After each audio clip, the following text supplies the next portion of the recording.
نبی کریم صلی اللہ علیہ وسلم کے جسم کی خوشبو اور جسم کا ملائم ہونا۔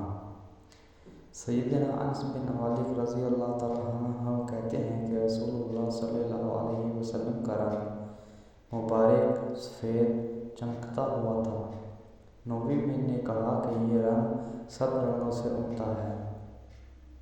اور آپ صلی اللہ علیہ وسلم کا سینہ مبارک موتی کی طرح تھا، اور جب چلتے تھے تو پسینے کے قطرے دائیں بائیں ادھر ادھر چکے جاتے تھے جیسے کشتی چکتی جاتی ہے، اور میں نے دیباج اور حریر میں اتنا نرم نہیں پایا جتنی آپ صلی اللہ علیہ وسلم کی ہتھیلی نرم تھی، اور میں نے مشک اور عنبر میں بھی وہ خوشبو نہ پائی جو آپ صلی اللہ علیہ وسلم کے جسم